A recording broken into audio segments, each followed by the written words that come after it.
Baatu. Maqaan koo Martuu Gindaabaan jedhama.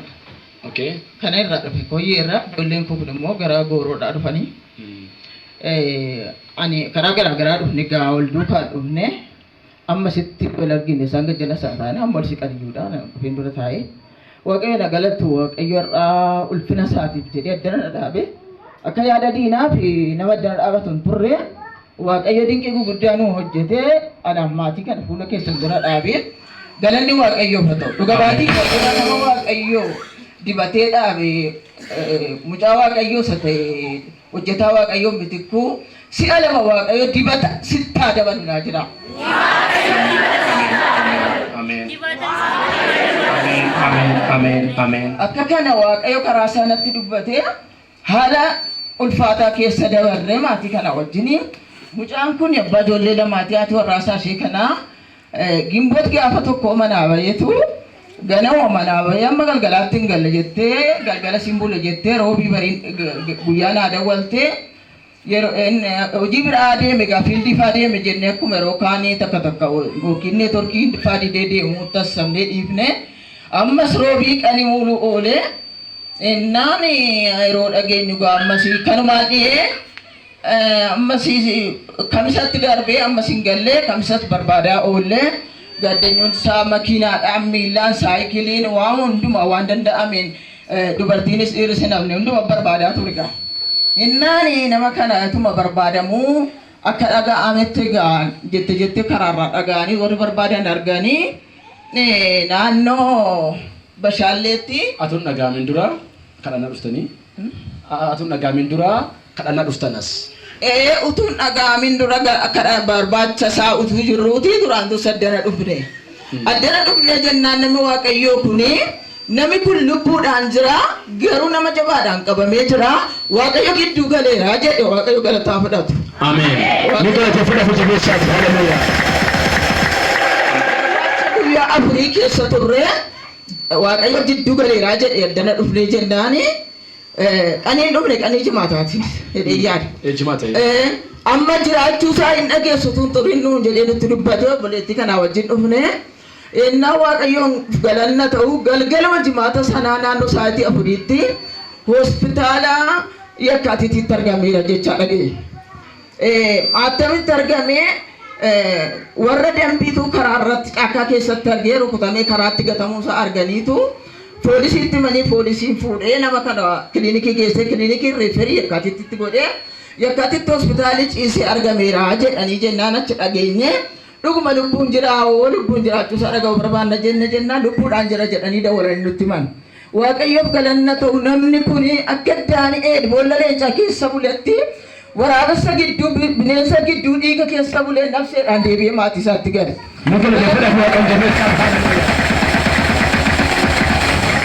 Waaqayyo dinqiis akkasii nu godhee har'a fuula keessan dura nu dhaabe maatii guutuu nu godhee maatiin keenya keessaan hir'atini warra galataa godhee gooftaan nu dhaabe. Kanaaf Waaqayyoof galata isaa dhiyeessuudhaaf fuula Waaqayyootti baane fuula saba Waaqayyootti baane Waaqayyoof galanni guddaan isaa ta'u. Ameen. Inni nu gargaare kabajaa fudhatu. Ameen. Kanaaf mucaan kun hospitaala Yakkaatiittis hospitaala Kooriyaattis deddeebi'ee amma fayyee kun isin gidduu dhaabata galanni Waaqayyoof haa ta'u. Ameen. Waaqayyoos akkana nu godhe maqaan isaa eebbifamu. Ameen. Yeroo keenyaan dheeressu obboleettii kootti dabarsa isheen immoo waan keessa ishee jiru dhugaa baatu. Naana Gammachuu jedhama. Waaqayyo haa galatu. Ameen. Waaqayyo waan guddaa nu godhe. Akka aabanni fuulduratti aabannu kanaa miti waan guddaa keessa tarree ka adaadan isaanii waan baay'ee dubbataniiru waan xiqqoonitti dha'a. Isaan dura israata kafaluuf yeroo kanatti. Kurnaffaa kafaluuf ta'uu wanta. Dhufnee nutti dubbataniiru paastariini. Gidduu gala Waaqayyo garuu jedhanii nu kadhataniiru wanta akkanaa maatiitti dhufnee kadhannaa nuun jedhan. Torbee sanitti dhufu ennee immoo waammachuu ennee inni hojii wayii dideen harkaa deeme. Ergasii immoo aduu lammaffoo gimboota andii manaa bahee argasii bakka nannee kan dhufu barii sanitti immoo bari'ee roobii gara sa'a sadiitti obboleessaa bilbilee nan hime. Issoqanii dhabanii bakka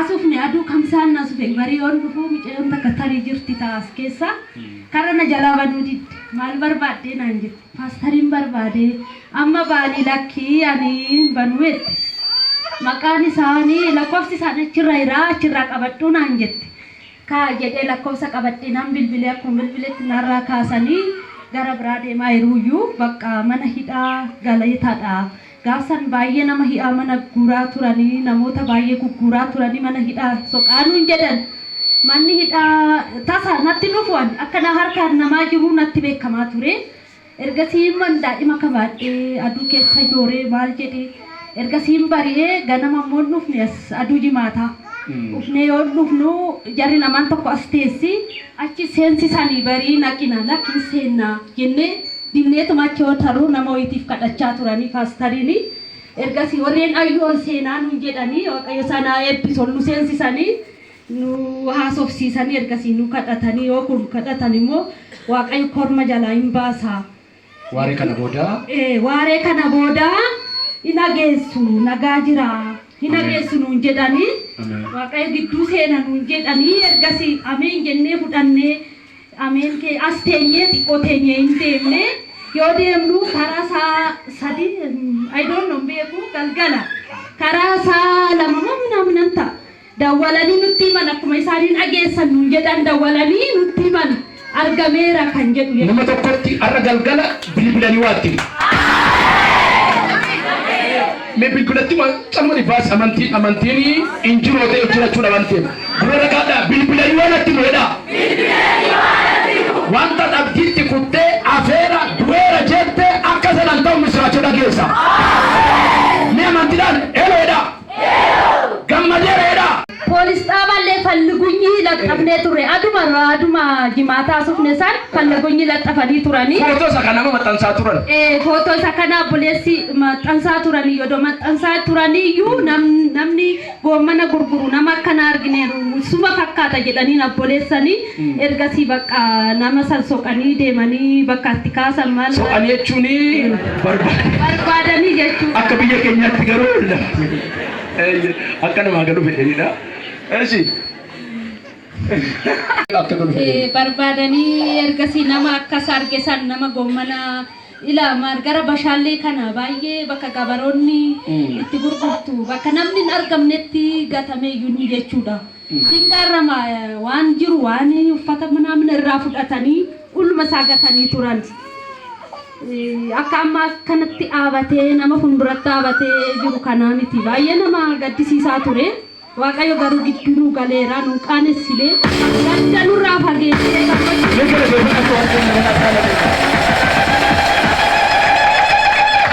mataan isaa kun tarsa'aa ture gurri isaa tarsa'aa ture ammatti wanti gaaffii namatti ta'u keessaa eenyu akka hin beekamu eenyu akka rukutus hin beekamu. Beekamu godhamuma laala amma dambootatu argee ture warri damboonni sun immoo waaddanyaadha. Apolesa isaatiin waaddanyaa turan hodhamuma hodhameetu argine amma ila gurri kun jiru ture akka amma akkanatti fayyee miti gurri kun murmuramaa bichaa ture murmuramaadha ofii hodhamaadha hodhanii gatan waan singaaramu keessaa bakka hodhaniiti isayyuu ani jakon argeera waan an ta'eef gurra kana akka nama erbee kukkututti kukkutanii akka nama wayyaa sabaadiyaadhaan as waraan limuudhaan jamiire arga lukaafatta barana waaqayyo qaba warra gara jabeeyyuutu sunnaati. Me warra gara Yesuus. Amen. Yeroo waaqayyo hojii keessatti. Ofirra naannaa utulisee dhabuudha. Ani duutadha.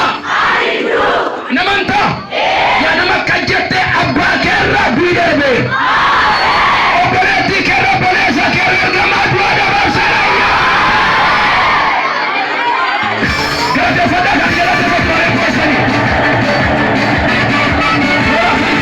Pasture guyyaa meeqa booda argattan hime? Guyyaa gaafuma jimaata galgala ufne guyyaa afuraffaatti argamne. Guyyaa afuraffaa booda arganii amma guyyaa afuritti garuu eessa akka jiru beekan turanii? Beeknu turre facaasaa badee jimaata argame jechuudha asufne. Jimaata si kadhannee kadhannaa booda argame. Kadhannaan booda achi baanii maaloo paastariitti naa bilbilaan jedheen adaadawaan naa bilbilaatti naa himannaa dhuguma bilbilanii himanii ergasi bishaan irratti kadhattee siin kenna jedhan paastariini bishaan irratti ganama kadhannee anis asii ameen jedhee kuttee isaan mana ta'anii naa kadhatanii ergasi bishaan safuudhee adaadan irratti naqanii obaasanii xiqqoo haasa'uu qabe durannaa ta'uyyuu nama sin beeku xinnoo ishii dudubbachuu qabe ergasii hin galee gara adaadaa aduu sambata deemnan immoo asii torbanitti moo 15tti paastarii fuunee gara mana adaadaatti deemne waan sin garramu keessaa fincaanis hin qabatu ture nama sin beeku ture isaan dura amma fakkeenyaaf anoo beeke nama lammataan beeku ture mitikuu gaafannaan mitikkuudha ani mitikkuudha ati mitikkuudha jedhiin mitikuu beeke anammoo saboda akkamitti dhufte jedhu akkamitti dhuftee jedhee ittaasaa ture ergasiin kadhatee bakka waan seexan irratti hojjettaa turellee achi teesseeyyuu akka inni hitti isaan hojjenne fa'a irratti hojjechaa turte seexan hin ciisnee turreeyyuu ergasiin kadhatee hudii isaanitti immoo fincaanis irraa bate haasa'uus jalqabee bakka waaqayyoome sirritti ammas ilillee nagartee by the way one number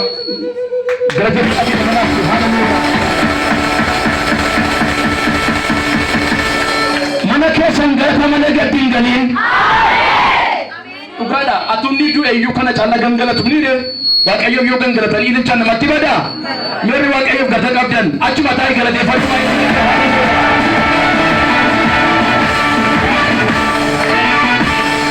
waan baay'ee gadde ada manasa kana lembeku ijolle san lembeku kada ne fira wanni anenyu gafan isan innenyu daga batin jedhan inde mitikku miti mal gochi dufte akametti dufte fincan kabachun dando turedani gasana jal kabe irrasokke ada garu waqay ayyude bise dina qanese fayya gode asrabe aga kemer gol fut setan iya jamale imilkaw yori narati milkatan imilka Dr. Lagase Bajira gama sana karagatti argabi wayu numnega bishambi tani dufani wangara gabi to servan mo dufani mati biro ke sana mani jijil pe fatani imbati argamodan mana waqai ware kana bodel siracho dagaw age fada nama erga bade buya furi waqai sitti nimne tanana kamitti siracho dagesata yo kaw dudanda yo kaw bine sinya chonna waqai garu qaba harkurma ke samakke karayo bin bine fayda gama jiro waqai wasirtiwan torban tadi kan challe bilbila guba bilbila tikadan akka carra namuma walda kana wajin tenye shaybuna duga jirra namite na bilbile si argachu ko ti bayyen gammade malannan galfatana bra qabde wagga sadi yisi ya fadde e bana bra qabda karaken biyer ma debe amma musibra dabachu barbade enturre guya sadi boda account ko ya fadde account ko amma dende nagar gad arke ko gabad nama ko enya nama wagga de ratu si ya fadde accounting ke duwatu e buhamata nama suratin karati si gargar wa ko pese jelani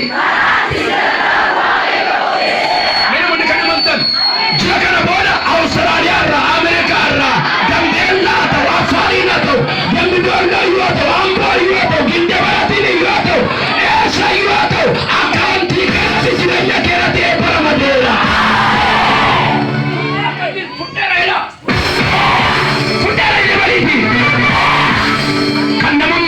jenne inni fudera jede afratu beru fudera tan mede mede feda to ko na masari innago matani ko na kanu abenyi gala na jala yu kan ke santaya kan ke bayera kana waka mati kana bayyen damadiya ayuechun nama namni li hala nama gata midire namni ko ala gela to sifiron fata hayuechun yero waldan diga menani ufewa ila kana tujira narkadenna shekana wambari ge fada shekana ni mojo len malimi sabiti majede namarakina bud bakizin bakima sama US asi waji funire waji na ba yedo fetu maramo geseta maramo chutta na majedu namakasi wakayonga jabe sabe bindiraka karo malbati ti wonjati njeda wonda kam miti kumiti wonda ka wakayoti miti ko wakayoti wajjata de yosi de wakayyo miti ko sabana abdatu office abdatu amman ji'a kana keessa Nairobi ture kanan turu garuu hojjechuun kana boca amma qabatutti jechuun dhibba deemu osoo hin taane konferensii ture Angelikaa machuun kana jedhee waaqayyo nama isaa iddoo qaba. Jabeessaa min jedhaa kaa. Akkan sila jedhe immoo waaqayyo gaafa nama kaasu of abdata malee nama nabdatuuf yoo argatamu darbaru gaafadha. Ime siif waaqayyo araddaa abbaa kee nabdandu ofiisa abdate malee. Mina hundi kana darbaru gaafadha. Araddaa abbaa kee sin ilaalle waaqayyo natu jira dhala koo bechaara gubbaadha. Yaasiniyyuu anaaf isatu jira jedhaa gayyaati. Warri galateeffatan gargara galata abidda. Ayyo gata kana fudhateera galataan immoo mo'icha argama mi'a takka ayyuu harkatti na qaba waaqayyo isaa eebbisu na jedhaani jiraadhaani yoo jiraatan jiraachuusaa akka mirgaatti qabi ati duutu jedhaani ayyu ani du'e kuma lama kudha ja'a nama guddaan taa'e nama milkaa'e akka mirgaatti qabaa sabe kun milkaa'e jedhaani wasinitti mu Banyak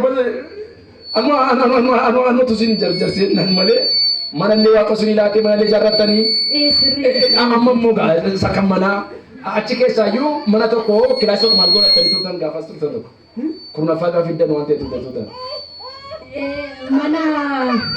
mana achi gise walda garasi ture akkuma as keessa na kaastaniiti mana keetti fi addofta waaqayyo mana keetiin hojjedha jedhe waaqayyo mana keetiin bareessa mana keetti fi addofta maali siin jedhe kanaafuu yaadda inni naan jettanii turtanii oguma immoo akkuma odoo yaadin tortorumatti laala manni keessi isaa bareedee manas naa ijaartanii xumurtanii mana si kennee manas ijaarree amma kireessitu yumini inkireessinaye manas inkireessina keessi isaatu baay'ee bareedee ijaarrame amma baay'ee bareedee baay'ee gammada nama mana kiraa keessa taa'aa kurnaffaa baatee dhaabatu waaqayyo gasan akka jedhan mana kireeffannu keessaa filatamee kurnaffaa gaafasi. Miti kireessaa miti gaafa sufne sani lakki mana gisee gama jirtasan. Okay. Adile kurnaffaa birrii gaafa sanaa isa mana kiraayilaa akka kennatan keessaati. Isa mana kiraayii keessaa keenyu finna. Kurnaffaa isaan gadda fidan isa kan mana kiraayii walitti qaban. Araan booda mindaa keerraa duwwaan fiddu kan mana kiraayii irraa kurnaffaa fiddu. Lorin taatan. La mana kiraayii keessa taa'aa kurnaffaa laatan ammoo mana kireessanii kurnaffaa laatan. Eenyu fadargaan kun. Kuma lama kudha ja'a mana kiraayii keessa baatee kireessuu kan jalqabu tokko isa kana tokko ishee kana.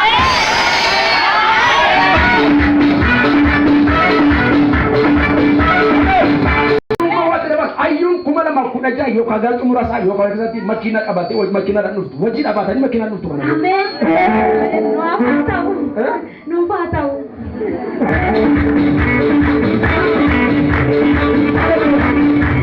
Inni mana keenya makiinaan laatu makiinaan dhibbaa'oon wanta gaafa lafa bitanne kunuu asuma ispaaltii dariira waan ta'eef ispaaltii gara gadii kanarra kan daradaramu amantoota waldaa ummati waaqayyootu makiinaa keessa. Inni amma dandeeyyu fuula daraganne warra istiimii dhaabbee fakkaatee akkas banee. Mera mantanka sayu makiinaa leetas isa keessa kan jalloota duwwaa mini sirraa siin bareeda sirraa bareedu mari bareedan ijoollee durbaa daa'imman qila raajiin guuteen faarfataa bultiin asillee warra jiran baksanni kun hundi keessan kuma lamaa kudha ja'a bajaajii keessaan buutu makiina mataa keessa bareedu.